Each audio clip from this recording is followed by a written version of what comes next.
So let's begin. So learning strategies for IFS. And please don't worry to just ask questions, please, if you need to ask some questions, and then we're going to do a little trial too, see how it works for you. And let's move on then. All right. So we know that IFS is a very challenging course, and it requires a different approach to just memorizing and taking notes, which is what usually students do. So the technique that I will be sharing with you is unique, and at the same time, it's very easy to implement. It will require some time, however. Now, this technique requires active recall, but also requires patience and dedication, especially the first or the second sessions that you will run. It is not a quick fix that is going to pass the exam for you. So make sure to be patient and be active in learning. Let's take a look at some learning outcomes. So the student will be able to recognize what he or she knows. A big mistake that students make is to think that they know. And I know the language that students use. They tell me sometimes, oh, I think I know. If you think about it, when you say, I think I know, what you're saying is, I don't really know yet, but I think I know it. Instead of, I know. And that changes our way of thinking and our way of expressing what we really know. As soon as we fall in that trap, which most students fall into, then you continue studying without looking at the information in order to consolidate it well. So then you will know if you really know. The second item will be the student will be able to condense and chunk materials in a cohesive manner for ease of recalling.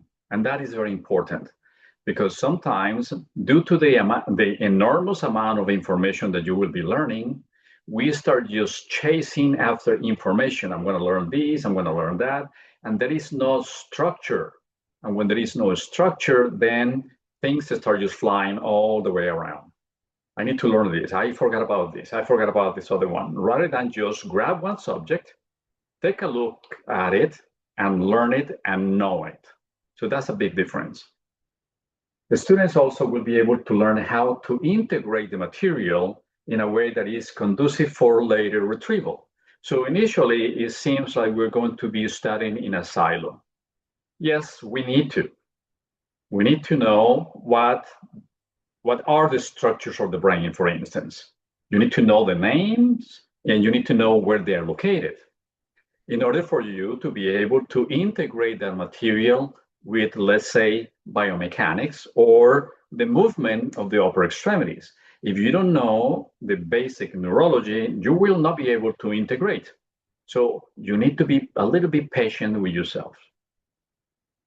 And the last item, the student will be able to implement the technique and apply it to any subject that you want to learn.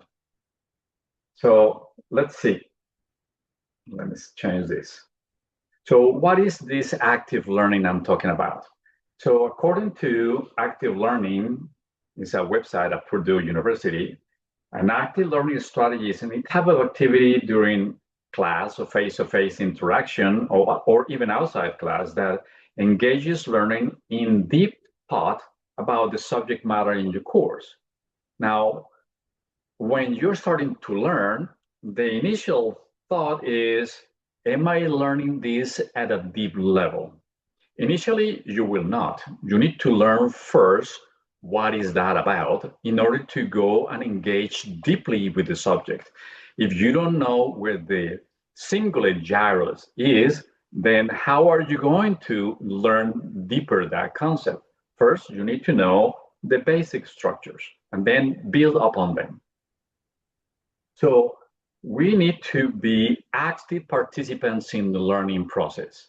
That active participant doesn't mean I'm going to go and study with somebody else and listen to what they have to say. That is not active learning. That is passive learning. You're expecting to receive information from somebody else and then try to make sense out of it. If you turn that around and you engage with the material, you start engaging with it in a meaningful way. Now, one thing is very important.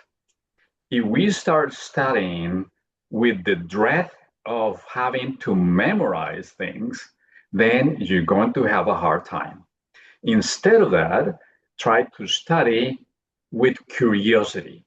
Why is this structure named the way it is?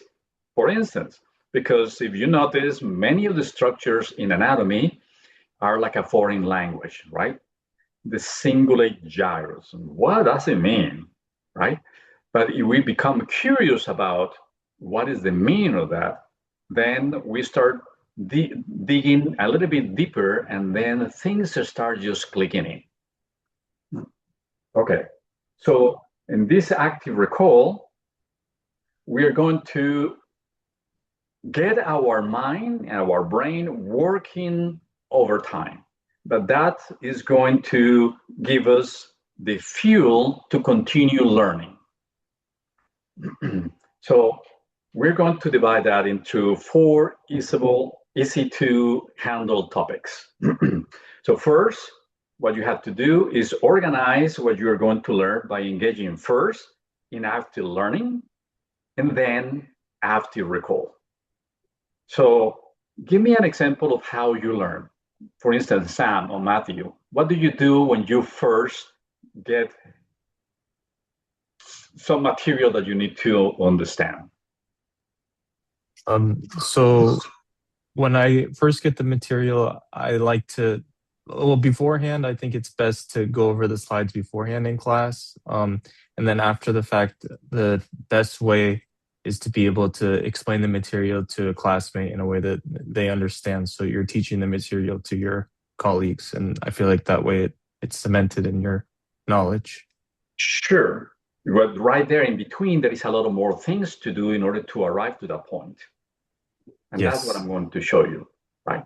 Because if we start just trying to learn something and we think that we know, and then we try to teach that to somebody else, then that thing that I know is going to transpire in something like, no, I totally forgot about this, or I totally forgot about that, or I don't remember if that is true or not.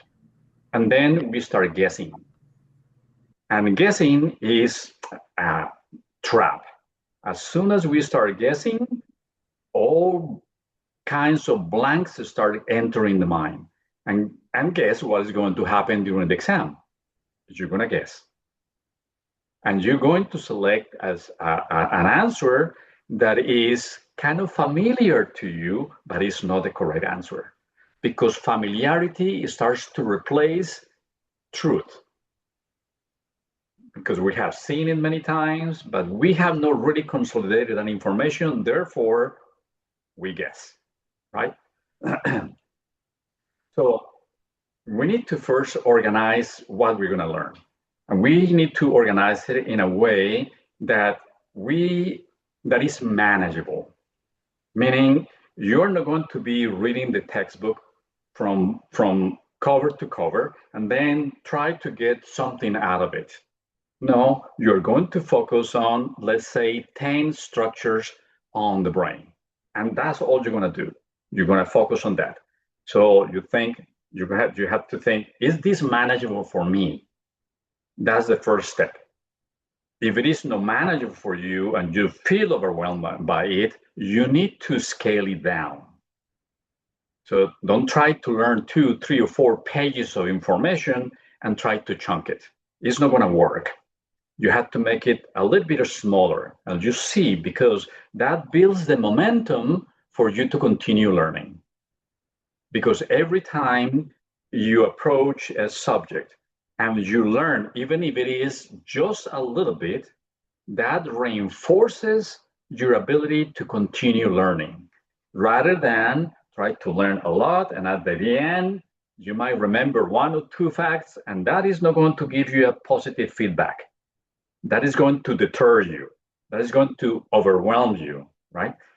And if you notice that you become exacerbated and anxious and start moving in the chair, that means that the information has not been consolidated. There is a lot of blanks right there. There is confusion. So we need to look at that too. We have to be very aware of our body too. Okay, so organizing the course material into manageable chunks of information, step number 1. Let's say we're going to start neuro. So those neuro materials should be arranged from basic to fundamental. 2 different things. Basic, in this case, will be the structures. Okay, you look at the structures and now you know what those structures are, where they are located in the brain. Then you will add the function. So if you start learning the structure and the function at the same time, you fall in the trap of trying to get too much information at once. And what is going to happen? You're going to go into cognitive overload. Too many things at the same time. So if you try to learn 5 or 6 items, then learn 5 or 6 items. When you know them well, then you add the function. What does the amygdala do? Right? Then you need to know where the amygdala is located. And then later on, when you learn other structures, oh, let me take a look at the amygdala. I know where it is located. Now I need to know what it does. Okay? Then, very, very important. If there is no time management for learning, then you will spend time after time, hours after hours, sitting in front of the material, trying to learn. The only thing that you're gonna get is a backache and little learning. You need to time yourself. So what timing is going to do for you? So let's say you get 10 different structures and you start learning them. And you go on the first round, you remember 7, say, okay, let me take a look at the other 3. Oh man, yes, I forgot about them. You go and take a look at those 3 and you're over. And then you move on. Big mistake. Big mistake. Why? Because you left the other 70% without reviewing. Therefore, if you miss 1 or 2 or 3, you need to go back and rewrite those 10 items again until you remember each and every one of them without looking at them back. However, you have to time yourself. Let's say for those 10 items, you're going to use 1 minute just to look at them. Then 2 minutes to write them down out of your mind, out of your memory. You go ahead and write them down. 2 minutes. At the end of the 2 minutes, you don't give yourself more time. You're done. 2 minutes. Look to see if you learned them. If you didn't, you have to go back and do the process again. So initially, it looks like you have to repeat a lot. Well, what are you doing in the process? You are consolidating the information. You're starting to train your brain to get information and work with it until it is in your mind. Then it's imperative for you that you time yourself for each chunk and then make sure that if you miss taking the time to learn and to time yourself, if you don't do that, you need to go back. So those steps are essential. So we're going to work with an example. Learning the basics of neuroanatomy, we're going to learn 10 structures, so 10 brain structures. So the first step, we're going to repeat that again. The student is going to read and also sketch at least 15 to 20 structures. So if you have a sketch of the brain, then go ahead and label them, and then try to see if you can recall them. That would be the first thing. So on that step 2, you're going to see if you can do that in 5 minutes, the whole thing. Then you read that, and then you try to get all the structures, but you have your timer in your phone that is going to tell you, okay, time is over, you stop. And when you stop, you need to check again the list of structures. If you miss one, you have to do it all over again. But this time, you're going to decrease the time. You're going to bring the time to about 4 to 4.5 minutes, and then do it again. You'll see how fast your brain starts working to get that information retrieved again. Why? Because you're running against the clock. And that's something that timing is going to do for you. It's going to put a little bit of pressure. When there is no pressure from the outside, we just slouch, and then we become lazy about integrating and learning properly. So we need that pressure from outside. On step 3, at this time, many students move into learning more structures and say, well, now I know these 15 structures because I recall them, and then try to add more. No, big mistake. That is not consolidated yet. The consolidation takes place when you can close your eyes, or you can just think, but don't express out loud. You need to think, okay, I know this and this and this and this and this, number 9. Ooh, I don't remember number 10. You need to go back. You need to go back and reread or rewrite the list, and then again, only in your mind without writing absolutely anything. So you go back, think about number 1, number 2, number 3, number 4, number 5, number 6, number 7, number 8, number 9, number 10. You're done. Ready to start now, moving on. Almost ready, almost ready. So at that time, now you can verbalize, but only after you recall them out of your mind. You say, okay, now let me see. Maybe you have a friend next to you, or your cat, or your dog, and say, hey, doggy, I'm going to teach you 10 structures of the brain. Now you verbalize them, right? So like you're telling the story to somebody else. I learned this, this, and this, and this, and this, 10 structures. Now it's easier. Well, if you miss that, so you need to go back and decrease the time. You always have to put pressure on yourself. If you don't put pressure on yourself, then it's a lot harder for you to retain the information. You must study in a place that is quiet. You need to stay away from the phone, right? If you have your phone, just erase, so try to get rid of the notifications, bells, or whatever, because that is going to pull you away. So when I do this technique with students, I am the timekeeper. I ask them to remove everything from around them that is going to distract them, and that time is just one-on-one with the student. And I go and I start timing them and challenging them. I'm going to cut the time. The end result, every single time, Sam, Matthew, Ryan, Maria, all of you who are here, every single time the student has this big smile. I know now this material. That in itself starts just propelling them to feel more confident about how to study, how to manage the material.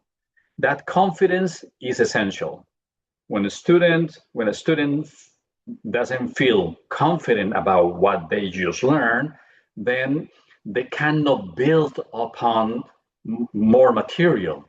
Why? Because they don't have the confidence that they know. And they end telling me, when I interview them after an exam, well, I thought that I spent enough time and I thought that I learned that well. That language immediately is telling me, you didn't. Oh, I made this silly mistake. No, you didn't make a silly mistake. The information was not consolidated enough for you to make that silly mistake. Or I think I knew the material and I studied so hard. You say, no, you probably study it very hard, but you didn't consolidate the information. So that's one different thing. Studying hard and studying in a way that you retain the information. So consolidation takes place after step 4. This information, it will be easily recalled now for about 4 to 5 days. That's according to research. So, but one thing that I add to this technique is that, let's say if you study at night, please, after you finish studying, do not watch movies, do not watch videos, don't engage in anything that makes your brain go into a lazy mode. Don't do that. It's better that you just go for a walk, do some exercise, and then hit the sack. The day after, one of the first things that you should do only for about half an hour is to do a light review of what you just studied. You'll see how much information you're able to recall because during the sleep time, your brain helps you to establish that information firmly in your mind. You might need to review 1 or 2 things, but you should be able to recall lots of information and feel more certain of what you know. Okay, are you guys ready to try? Matthew, are you ready? Sam, ready? Ryan? Maria de Jesus Galindo? Let's do it. Okay, so I'm going to time you. You have in front of your screen 10 different structures. I don't know if you have seen this before or not, but let's take a look, right? So what I'm going to ask you to do is to read them for a minute, and then I'm going to be your timekeeper. Matthew, are you ready? Ryan, are you ready? Maria, Sam? I'm ready. All ready? All right. For 1 minute, No way. for 1 Oh, minute, sorry. that's okay. For 1 minute, just take a look at the structures and try to memorize them. Ready? And here we go.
Okay, 1 minute. So I'm going to give you 2 minutes to write them down. Ready? You grab a piece of paper and a pen.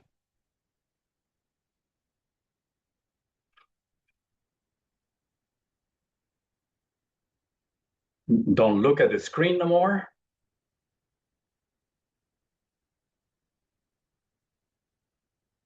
And go.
Okay, 2 minutes.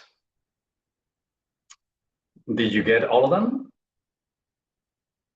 Unfortunately No, not. that's okay. That's fine. I missed That's two. fine. You missed two? Okay, that's fine. It doesn't matter. You missed one, two, three, doesn't matter, right? Okay, so now I'm going to show you the structures again. But this time I'm just going to give you 30 seconds. Ready?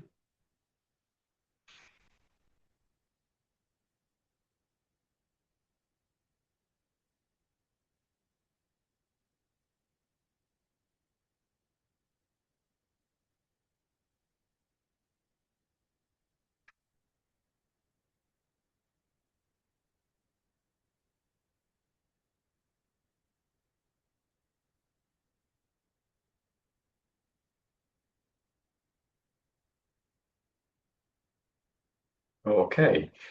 Now I'm going to give you only 1.5 minutes to recall it and write it down. Ready? Okay. 1.5 minutes.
All right. How do you do? Matthew, you got it? Good. Sam, what about you? I missed one. You I missed one? That's improved. okay. By any chance, did you miss the same one? Yeah, I still missed two, but not the same ones. Not the same ones? I still missed two though. You still miss two. Tetrachord, you miss the same one? No, it No. wasn't the same. No. And Sam? I didn't miss the same ones, no. No, you didn't. Okay. So we have to go back, and I'm going to give you now 45 seconds, right? 45 seconds. I'm going to reset, and let me put this back there. Can you see them? Okay, 45 seconds.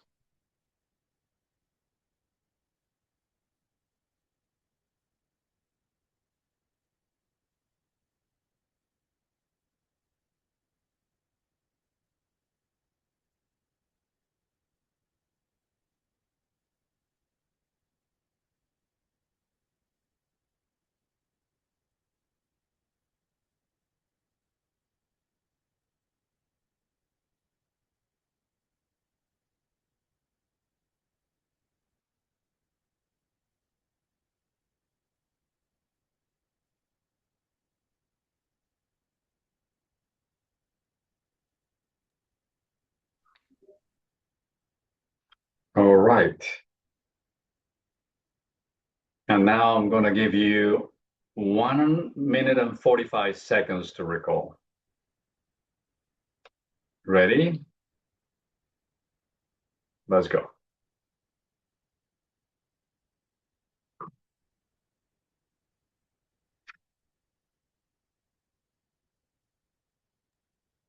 It's still on the screen.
Okay, very good. It seems like Paniela, you got them, huh? I did. Very good, very Yeah, good. I got him. Okay, so now it's time to start consolidating. Now remember, some people might need a little bit more time. That's okay. You need to get just your mind, your brain, to get used to this kind of activity. Why? Because we are scattered. We just go and look at information superficially, and we don't try to get that information really well learned. All right. So now that you have mm, memorized those 10 items, now for 1 minute, you're going to close your eyes. Don't worry about you. I'm not going to be looking at you or anything like that. Close your eyes and now think about them. Try to recall them in your mind. Recall all of them in your mind. I'm not going to show them to you anymore. Now it's time to look at them in your mind. 1 minute. Everybody, thank you for working with me.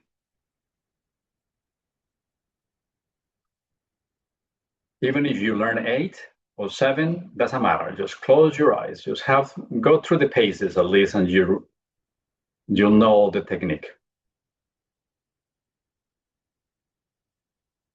Try not to verbalize. Try just to recall them in your mind. Don't verbalize. Not yet.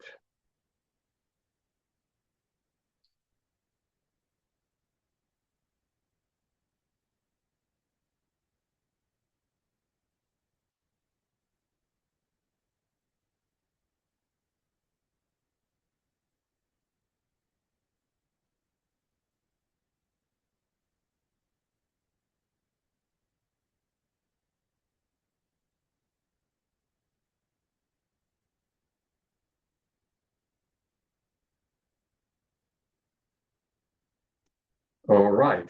So you probably notice that when you close your eyes, it's very fast. The information comes very fast to you. You don't need to think about for a long time. You just close your eyes, and then all that information starts appearing in your mind.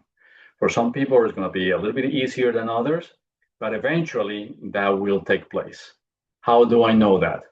Because I had a very hard time recalling information, especially 3D information. And what you're learning is a lot of 3D information. You're learning the structures of the brain, and they're in 3D, right? Then when you're looking at a model or at a brain specimen, well, you need to orient yourself in 3D. And that was very hard for me. So I had to force myself to start learning. And then later on, I became more interested in how to learn to consolidate information. And finally, I found a technique. The first technique that I use requires some other way of recalling information, but eventually just the brain kind of shifted. And now if I see 3D information, it's a lot easier for me. I can just take it in my brain and just dissect it on my mind and learn it. Or even when I'm preparing for class, I just stay focused on what I'm going to teach, and then the information starts just getting embedded in the brain. All right, so now you're very close to that consolidation, very close. So I need 2 volunteers. 2 volunteers. Who wants to be a volunteer? I guess I'll do it. You do it? Thank you, Sam. Sam, would you like to teach the 10 structures to whoever you choose? Sure. Um, do I pick or are you gonna pick? Oh, let me pick. So it's a lot of fun for you. Kennedy Hesenkemper. I don't know if I'm pronouncing your name correctly. No, you pronounced it right. It's Hessen-Kemper. Thank you. Nice meeting you. All right. So I have Dr. Sam is going to teach you 10 structures on the brain. So go for it. Okay. So the 10 structures that we went over include the cerebellum, the corpus callosum. We also had the parietal lobe. We had um, the frontal lobe. We had the medulla. We had the pons. We had a gyrus. We had a sulcus, and then we also had an occipital lobe, and we also had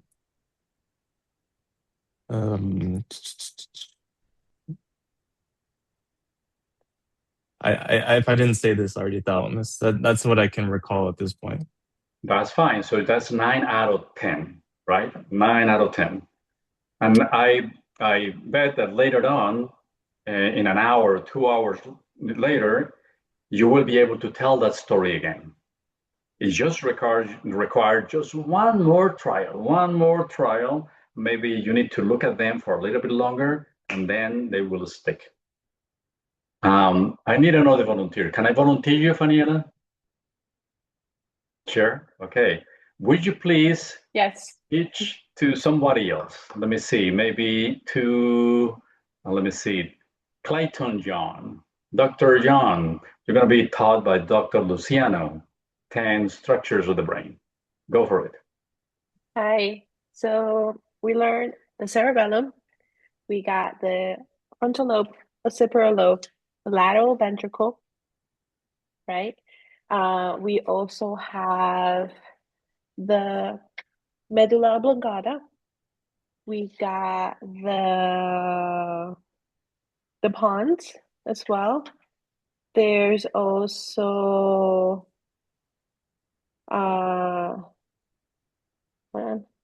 the it's coming.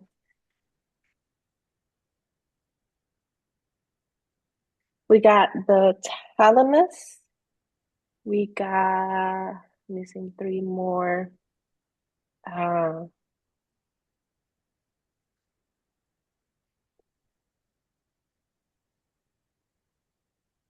The gyrus, the sulcus, and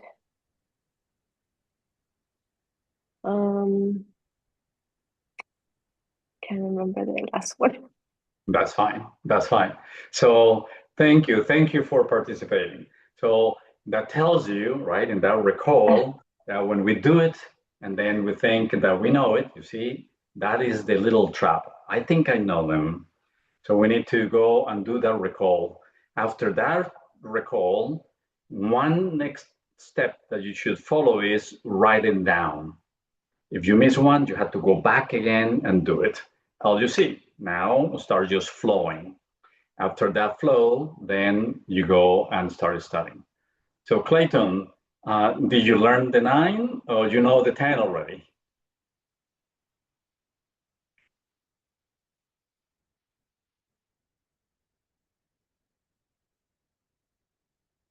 You can open your microphone.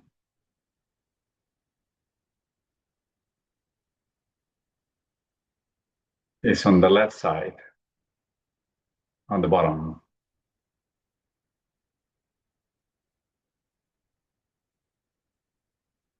Sorry, I was clicking and it wasn't working. Yeah, I learned the 9. And you learned the 9. Okay. I was Did you trying know? to think. I was Go trying ahead. to think when she was going through it. I couldn't think of the 10th one either. Okay. All right. That's fine. All right. So now I think you know the process of how this is done, right? Now, one of the things that we need to look at is we need to then add another chunk after that initial chunk, but it has to be fully consolidated. So let's say now you're going to learn what those structures do. Then you're going to grab those 10 structures and then add, okay, what is the gyri does? What are the sulci does? What the medulla oblongata job is? What is the frontal lobe and the occipital lobe? What do they do? So you start learning that information. Now you have chunk number 1 and then chunk number 2. So When you do that, so that will be that type of integration that we see here, time to integrate. So you're integrating the basics with the fundamental. The basics, the structure, and then the fundamental. Now you have to put them together. And you follow the same exact process. And now remember, now you have two chunks, right, that you need to put together. So you need to give yourself just a little bit more time than the initial time that we started with. So in the process of adding the chunks, you should not go over than 1 hour trying to remember all that information. If you're using more than 1 hour, let's say 1.5 hours, you're taking too much information at once. So you need to make sure that you bring down the amount of information that you're going to try to learn. Let's say you wanted to learn now biomechanics. How are you going to do that? Before you even go there, you need to add chunk 1 and chunk 2, and that will be your chunk number 3. So you learn chunk 1 correctly, consolidate it, you know the function, and then you combine the two. It's going to be a lot easier because you know the structure and the function. Now, that third chunk is making sure that you know the structure and the function very solidly. You must take a 15-minute break after you finish doing that. Don't stay in front of the computer or in front of the book. Just stand up, walk. I prefer to exercise a little bit, do some push-ups, jumps and jackets, just go. You have a dog, go and run with the dog, do something, maybe have a piece of a little snack, and then that's it. Then time to go with biomechanics. Now, how are you going to integrate all those structures with biomechanics? You need to know first the biomechanics of what you're going to learn. Let's say you're going to learn the biomechanics of the upper extremity, let's say the shoulder or the elbow. Then you know those biomechanics. But in order for you to know the biomechanics of the elbow and the shoulder, you need to know first what muscles move the shoulder and the elbow, because without that, we cannot look at the biomechanics. So that will be another chunk that you need to learn. So that's the way that you start integrating the information. So on the slides, I put in synthesis where you're going to graph chunk number 1 and chunk number 2. So you learn the first one, consolidated. Number 2, consolidated. And then number 3 is 1 plus 2. Then you must take a break. Every time you finish 3 chunks of information, you take a break. So in this way, you're going to decrease cognitive load, because cognitive load increases with lack of organization. You start looking at too many things at the same time. Then you become overwhelmed because you don't know where to start, what to focus on.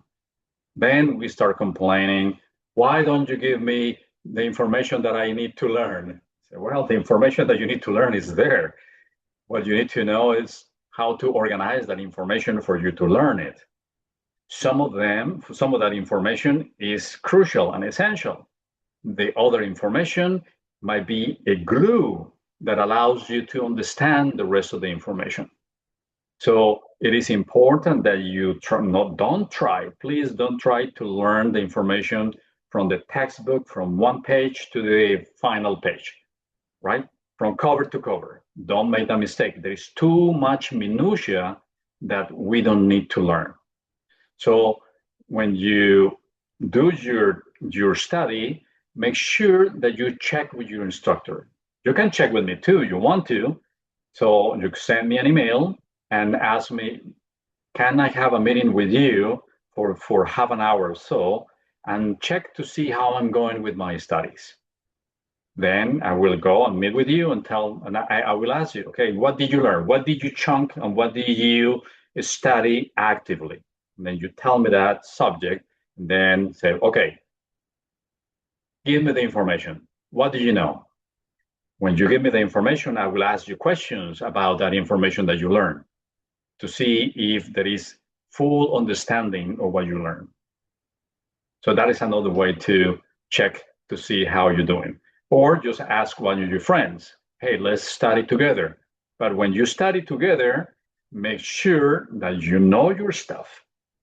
Don't go and study with another person expecting that the other person is going to give you the information. Don't do that. And that way, you will help each other really. Any questions?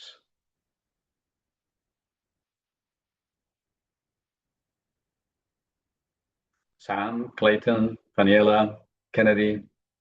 I have a question. Yes, If go ahead. do you think if we also can we also ask our professors if we can check in with them to make sure we are studying the material Absolutely. correctly, do you think? Oh yeah, absolutely, Okay. absolutely. So when I do one-on-one with a student, then I'll tell the student, okay, so now you're in charge of that information. In a week, I want you to learn this and this and that, and then check with me to see how you're doing. And lo and behold, you start noticing the grades start improving, their self worth starts to increase. They start trusting themselves better. I know how to study. I know how to handle things. Remember this. If we stop practicing, then we fall back into the same pattern of learning. So you need to be very consistent with it. Then you see even more results. I have students that had a very hard time trying to learn information. And one of the things that I noticed, and I have noticed this in many students, I was looking at this particular student on how to study. And one of the things that I noticed was that he was writing a lot, writing and writing and writing and writing and writing and writing and writing and writing. So yes, kinesthetic is good, but doing it too frequently makes the brain a little bit lazy, right? Because we are just writing and writing and writing, and we are not making that effort that I asked you to make. Close your eyes and recall the information. That takes an effort. Trying to get that information right there. Okay, let me see what is that, right? So then we went one-on-one, and lo and behold, you can see the smile of the student. You're like, okay, I know this. This is working for me, right? And then from a 60 to 80s, right? So that is a big improvement in an exam, right? 20 points is a lot of improvement. So you can do that. You can make sure that you take a closer look to the technique and stay on top of it. Use each other as a support. Now that you know this technique, just use each other as a support, right? Be hard on yourselves in that way, meaning I'm going to time myself. I'm going to use this time, 1 hour. I'm going to dedicate 1 hour. Boom, fully concentrated. You'll see the results. Any other questions? No questions? All right. I think I saw a message. Record your attendance at the following link. Okay, so you guys, please record your attendance. Take a look at the link that Barbara sent and record your attendance. And this is going to be housed. The recording is going to be housed right there in iLearn. You can reach out to Barbara Fralinger if you have difficulty accessing the recording again.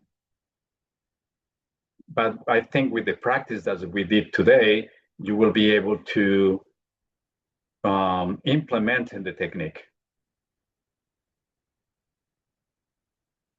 All right, so you don't have any more questions.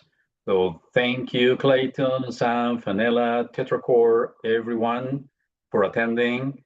And I hope you the best.